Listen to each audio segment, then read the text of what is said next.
വീടിന്റെ വരാന്തയിൽ കൂടൊക്കെ സെറ്റ് ചെയ്ത് കൃത്രിമ വെളിച്ചം നൽകി ഫാൻ ഉപയോഗിച്ച് കാറ്റും തണുപ്പുമൊക്കെ കൊടുത്ത് യുവാവ് വളർത്തി പരിപാലിച്ചത് കഞ്ചാവ് ചെടികൾ. തിരുവനന്തപുരത്താണ് സംഭവം. തോപ്പിനകം സ്വദേശി ധനുഷാണ് സിറ്റി ഡാൻസ് ഓഫ് സംഘത്തിന്റെ പിടിയിലായത്. രഹസ്യവിവരത്തെ തുടർന്നാണ് ധനുഷിന്റെ വീട്ടിൽ പോലീസ് റെയ്ഡ് നടത്തിയത്. വീട്ടുവരാന്തയിൽ ഷൂറാക്കിനുള്ളിലായിരുന്നു കഞ്ചാവ് ചെടികൾ വളർത്തിയിരുന്നത്. ഗ്രോ ബാഗിലും പ്ലാസ്റ്റിക് ബോക്സിലുമായിട്ടായിരുന്നു ചെടികൾ. പ്രകാശം ലഭിക്കുന്നതിന് ലൈറ്റിംഗ് സംവിധാനം, തണുപ്പ് നിലനിർത്താൻ എക്സ്ഹോസ്റ്റ് ഫാൻ.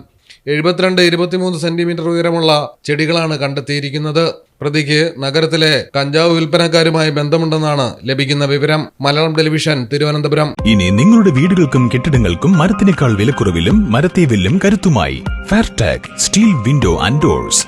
ഫെയർടെക്കിന്റെ മാത്രമായി പ്രത്യേകതകൾ. ഹൈ ക്വാളിറ്റി GA ഷീറ്റിൽ നിർമ്മിക്കുന്നവ. തിരഞ്ഞെടുക്കുവാൻ ആകർഷകമായ ഡിസൈനുകൾ വിവിധങ്ങളായ അളവുകളിൽ ലഭ്യമാകുന്നു. ഫെയർടെക് സ്റ്റീൽ വിൻഡോ ആൻഡ് ഡോർസ്.